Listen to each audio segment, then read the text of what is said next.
Hi, and welcome to the Haverhill Journal, where we give you a quick look each week at what's going on in our city. I'm Lindsay Paris, and this week we're finding the city's best chili and hearing about the latest goings-on at Northern Essex Community College and the Haverhill Public Library. But first, Shoelabration is in full swing all around the city, with shoelaboratory events going on everywhere from City Hall to the Buttonwoods Museum. You've seen the 6 new shoe sculptures installed at prominent local sites last Friday.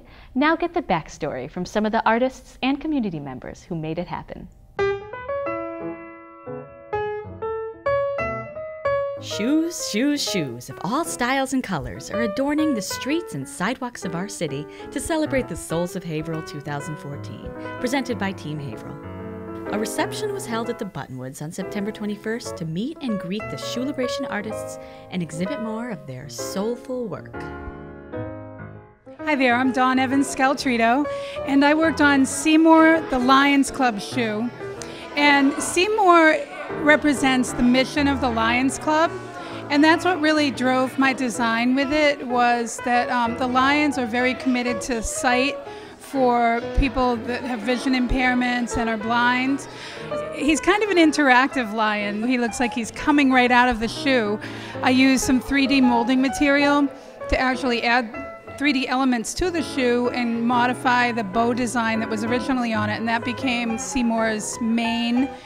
When they look at the anterior side of the shoe, it has a lot of little cute kind of critters that are getting their eyes tested and showing that it's not a frightening thing. Seymour the Lion was dedicated in honor of Lions Club life member Kenny Parker. The Lions did this shoe in honor of Kenny. This was an important way for them to show that he's still a part of them, that his legacy lives on.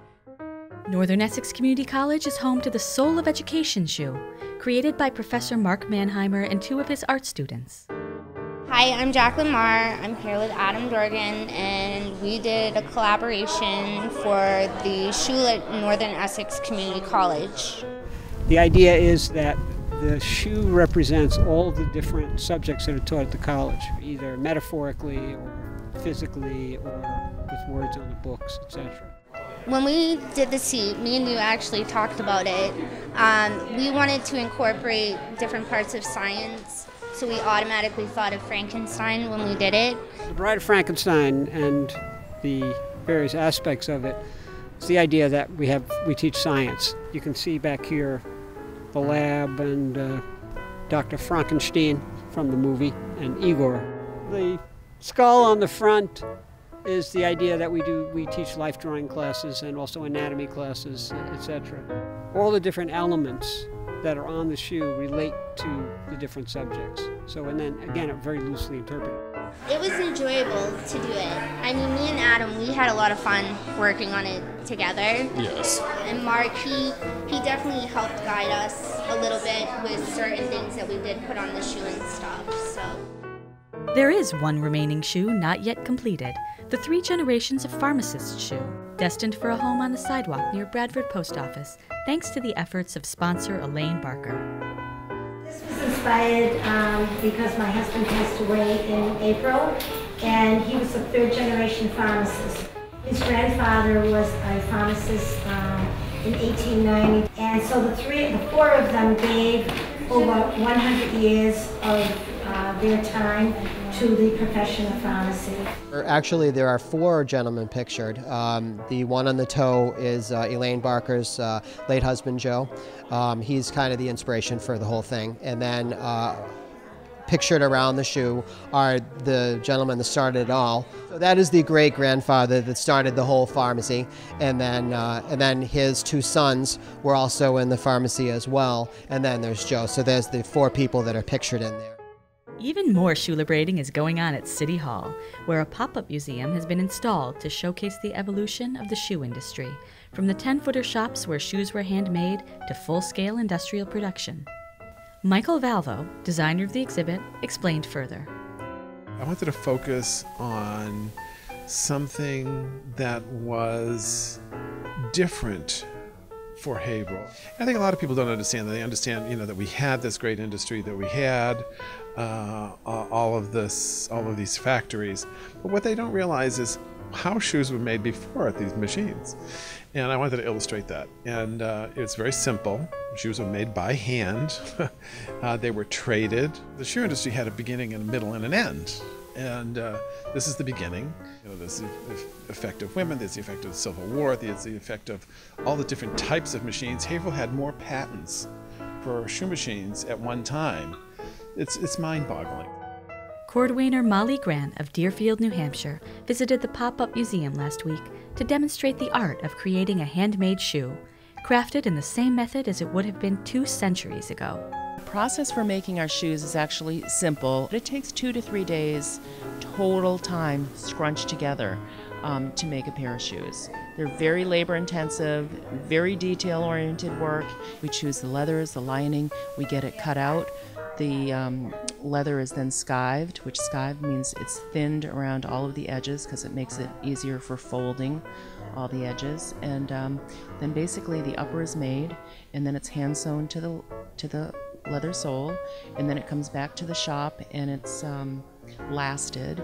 So this is just an example of a miniature last that we have. All of our lasts are handmade for us specifically, and they were made back in the 1930s or 20s, and most of them are a rock maple, which is a hardwood. After we lace the soles onto the shoes, all the finishing is done, the heel is put on, edging is done, and I do all the trimming, and trimming is on this machine that I have all these different little cutter blades that will do fancy little edges. And then the last thing that happens is the sock lining goes into the shoe, and we write in the right shoe, it says the Cordwainers, Deerfield, New Hampshire, and in the left shoe it'll say handmade for Leslie. So I think there's a lot there. It's a lot of fun. I wanted people to understand why Haverhill became what it was. Get into the soul of Haverhill by visiting the Buttonwoods Art Show through September 27th and the Pop-Up Museum, which will be on display until October 10th. Souls of Haverhill art tour maps are available at Positive Images Gallery on Wingate Street, the Buttonwoods Museum, City Hall, and the Haverhill Farmers Market, so pick yours up today. Who makes the best chili in the city? It's a question that's on the minds of Haverhill's finest chili chefs and hungry townsfolk alike as they prepare for this weekend's 8th annual Firefighters Museum Chili Cook-Off. We are no stranger to the joys of good chili, so we hit the streets of Haverhill to find out what you think.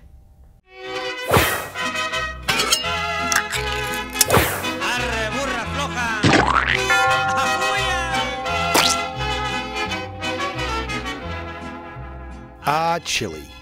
A bunch of ground meat, some beans, some sauce. Heat it up. Yum, yum. Who doesn't love chili? If you're a true lover of chili, no canned approximation is going to satisfy your hunger.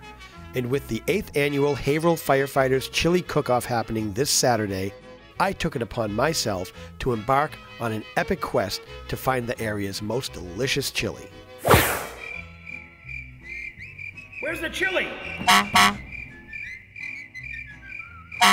Well, the Chili Cook-Off has been going on for 8 years. Okay, we have a great group of people that support the event. We have firehouses, we have individuals, we have restaurants. We have 20 entries this year, and it's going to be a great time. Lots of great chilies. My first stop was at Barrett Specialty Foods, located at 103 Merrimack Street. Our quest to find all of the secrets to all of the chilies in the Great Firehouse Chili Cook-Off of 2014 has led us right here to Barrett's, and we're here with Melinda Barrett right now. Melinda, how are you? I'm very well. How are you doing, Matt? Not too bad, not too bad. So you're going to make your chili today. I am. I've had your chili, and it's delicious chili. Thank you. So are you going to give us all your secrets, or are you going to hold some back? Well, I'll probably hold something back. Okay, I got you. Yeah. But why don't we go ahead? We're going to let you prepare this. I have the hamburger browning right now with some garlic, and then I'm going to throw the onions in next, and then I'll throw celery and carrots and green peppers in. So onions go in first, and they cook down before you put everything else in? Cook them down. How long do you keep the onions in for? Well, they're going to stay in the whole time, but I'll leave them in about 5 or 10 minutes before I put anything else in. So you put in 2 cans of tomato paste? Yeah, I do.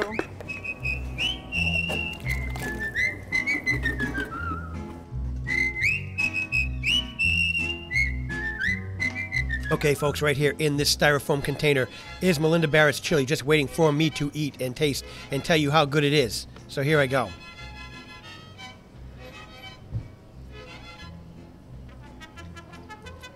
Oh, that is a good chili. It's nice and tomatoey, which is what I love. Very saucy. It's got a lot of vegetables in there. Got a couple of quick chili questions to ask you. You up for it? Yes, of course. Okay. First off, do you like your chili with or without beans? I would go with without. With no beans. I like beans. You know, I know a lot of people feel that, you know, it's an additive, but I mean, I grew up on chili with beans, so I enjoy it with beans. Do you like your chili hot, mild, or medium? I would say mild. I prefer hot chili. Mild. In between. My next stop in the quest to find a great chili took me out of Haverhill into the wilds of New Hampshire to Osio's in Newton Junction in Newton, New Hampshire. Well, folks, we talked to Linda, and Linda palmed us off on somebody else, and that somebody would be... Her daughter, Jennifer, of course. Her daughter, Jennifer. Her daughter, Jennifer, is the person who actually makes the chili. She is the chili genius. So we're going to go ahead with you, Jennifer, and we're going to take a look at how you make your chili, correct? Yes. Why don't we get going? All right. Great. So these are the fire roasted tomatoes, and then we have some nice marinara sauce that I use. Then my secret ingredient. Secret ingredient? Salsa. It's some sort of salsa, some magical salsa. The red kidney beans, white kidney beans, and black beans. Right in there. Mix that all up. It looks like the video for Mexican radio. People who know that and get that reference, I'll be amazed. So then I would add my chicken, though I don't have chicken to add to it. No chicken to add to the chicken chili, folks. We will be adding the chicken tomorrow. They'll be adding it tomorrow and we won't be here. Sadness. Yes. But that's okay. All right, so we just use our wraps here to make our own tortilla chips.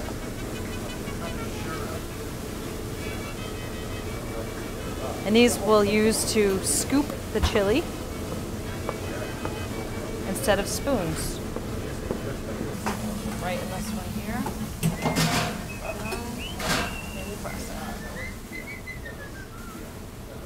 it. Well, folks, because the chicken needs to go in tomorrow, my spoon will remain chililess. I cannot try the chili. Until Saturday. Until Saturday, and I will try it on Saturday, I guarantee you that. But I can try these tortilla chips, which look really yummy. So, here we go. That is yummy though. You know what that tastes like? It tastes like a cross between a tortilla chip and fried dough. In the quest to find a great chili, there are no shortcuts. Both chilies you've seen being prepared on this show will be available at the Chili Cookoff. So if you love good chili, make sure to come down to the Firefighters Museum this Saturday, September 27th at 6 p.m. I'll see you there. If you're craving chili after watching that, and who isn't, enjoy all the chili you can eat Saturday night at 6 p.m. at the Haverhill Firefighting Museum, 75 Canosa Avenue. Former presidential candidate and ex-governor of Vermont, Dr. Howard Dean, spoke at Northern Essex Community College Wednesday, September 24th, at the first presentation in its new speakers series, Movers, Shakers, and Opinion Makers. Dean discussed the effects of the internet on political campaigning in the 21st century. Watch for the full presentation here on HC Media's Channel 22, scheduled to air in October. It's that time of year again when book lovers of all ages hurry down to the Haverhill Public Library for the Friends of the Library Fall Book Sale. As always, the Friends will be hosting a preview night Tuesday, September 30th with a small admission charge. The sale opens to the public on Thursday, October 2nd at 9:30 a.m. and runs through Monday, October 6th. Bargain shoppers, don't miss my favorite part, the $5 bag of books sale, beginning Friday, October 3rd. If you have a story or event you'd like to see featured on the Haverhill Journal, call us at 978-372-8070 or email info@mediahc.org. And don't forget to like us on Facebook or at our YouTube channel, HCTV Haverhill. And that's what's happening in Haverhill the week of September 25th. I'm Lindsay Paris, and we'll see you next week.